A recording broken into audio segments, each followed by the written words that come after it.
Welcome to Minutes to Fit. This is your host, Imani. Today I'm going to talk about living with fibromyalgia.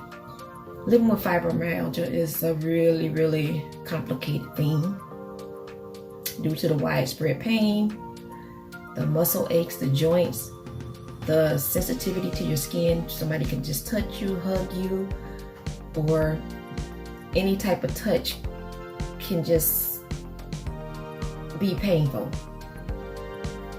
I got diagnosed with fibromyalgia in 2003. Back then, the doctors were very rude and cruel. They were saying that it wasn't a true diagnosis and that the people who were saying that they feel these type of symptoms were crazy and sent them to the psychiatrist and all types of stuff like that.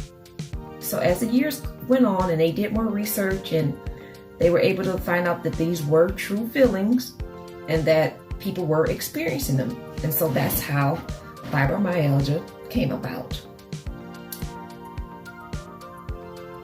I did not have any harsh symptoms until July of 2011. July of 2011, I went to the gym, I was working out. I thought I did too much. I thought, oh, you just overworked. So at that time, I just said, okay, give it a few days. It'll be okay. But it never got okay. It never got better. So as time went on, in February, I had some tests done at my doctor's office. And that's when I found out I had another autoimmune disease. I have lupus as well. And I was going to a rheumatologist, but they did not know what I had for a long time. I didn't actually get my diagnosis of lupus until three years later in 2015.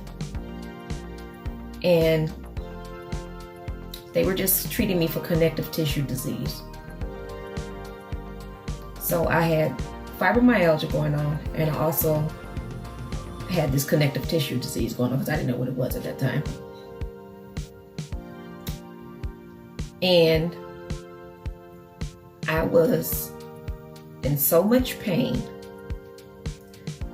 I couldn't walk. I couldn't go to the bathroom. I couldn't walk down the stairs. I was basically bedridden for 6 months. My first real exacerbation with the fibromyalgia, and now we know it was lupus. It was very depressing. I'm young. I was healthy. I had never been on any medication. Never had any problems with my body at all. And then out of nowhere, I get slapped with 2 of them at the same time. It just made me feel so debilitated. I couldn't take care of my son. I had a teenager at that time. He was 13. I had my grandmother that I had been taking care of for like 7 years.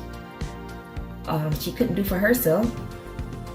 And by me being in the bed and can't get down the stairs, I put a lot of pressure on my son to help me out with my grandmother, which he didn't fuss about it. He did everything that I asked him to do. He was very good at it. And fibromyalgia is just a debilitating disease. I hear people saying all the time, well, you don't look sick. Well, what does fibromyalgia look like? What does lupus look like? So, because you don't see sickness in my face, you don't see me ailing, you think I'm not sick. You don't know the pain that I go through. You don't know how hard it is for me to just get up and walk from one room to the other. You don't know how my hips and my knees crack every time I walk. You don't know how my back hurts. You don't know that I can't get comfortable at night while trying to go to bed. I can't get comfortable enough to go to sleep because of all the aches and pains. I can't hug on my family because my skin is too sensitive, it hurts. I can't enjoy the summer or the winter because the sensitivity to light, the sunlight, and then the sensitivity to cold that this brings about. So I would really appreciate it if people stop judging people by how they look, because we really don't know what people are going through. Because to be totally honest with you, you wouldn't know people had cancer unless you see their port for their dialysis, or you see their hair gone or whatever. You wouldn't know that somebody had a heart attack. You wouldn't know unless you see maybe their chest where they had a surgery. You just don't know. So stop saying ignorant things like that. You're not going to look sick with every disease. But that doesn't mean that I don't feel all the symptoms. That doesn't mean I don't have a hard time. That doesn't mean that I don't need help. That doesn't mean that I don't need a welfare check. As far as somebody checking on me, not an actual welfare check. With fibromyalgia, you also fall and stumble a lot. I had several falls. I fell down the stairs a couple of times. I used to fall off the curb, like miss my step off the curb, and trip and fall in the street.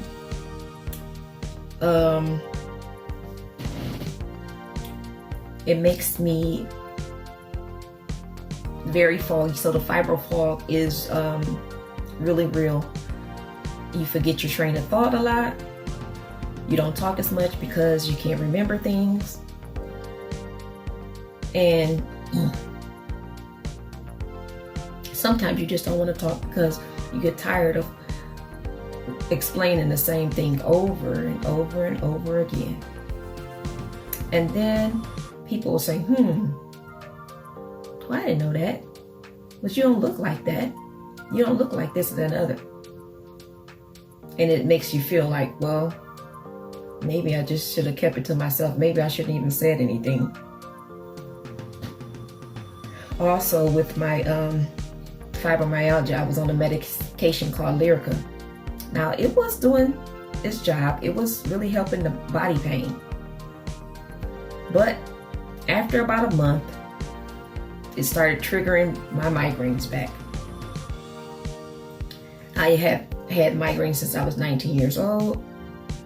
The Lyrica was making me have migraines every single day. That means I'm in the bed again every single day. This time, not for the body, but because my head feels like it's going to explode. So I went back to the neurologist this time for that.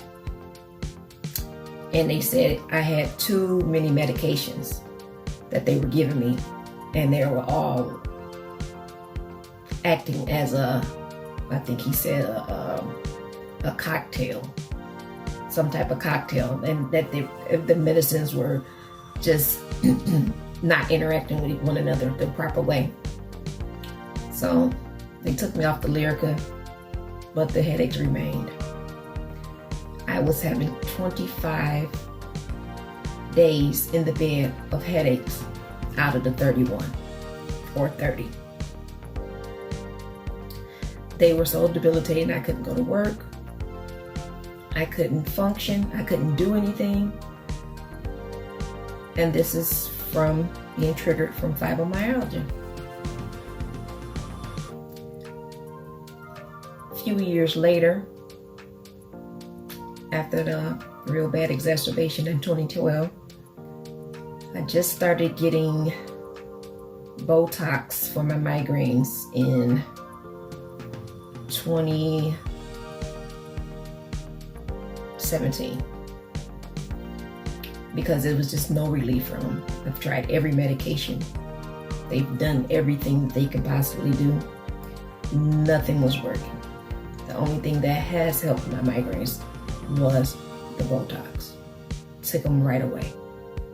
So I'm thankful for that. That's one thing.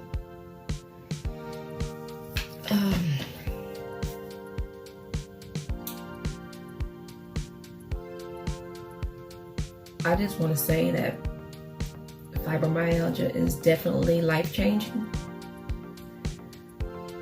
You don't know what you're going to be able to do from one minute to the next, from one day to the next. Today I may be feeling fine. Tomorrow I may be feeling like a bus ran over me. I may be able not to move. I might not be able to move tomorrow. And it's very frustrating that you say in your mind, oh yes, I'm going to get up and I'm going to do this, that, and the other. But then when that time comes, you can't do anything. So basically you have no control over your life anymore. You basically have to wait and see how you feel. And then go from there. And take it easy. And don't try to do too much, because that's my problem. When I have a good day, I try to do everything because I don't know when I'm gonna have another good day. So I try to pile everything into one day, and then I end up making myself sicker than I was. So do try to pace yourself and know that you're not in this alone. There are tons of support groups for fibromyalgia. You have me that you can talk to, comment with, give suggestions. If you just want to vent to somebody and talk about your pain and talk about what you're going through with fibromyalgia, feel free to leave me a message. This has been your host, Imani, and I just wanted to give you a little insight on me dealing with fibromyalgia. Until next time, bye-bye.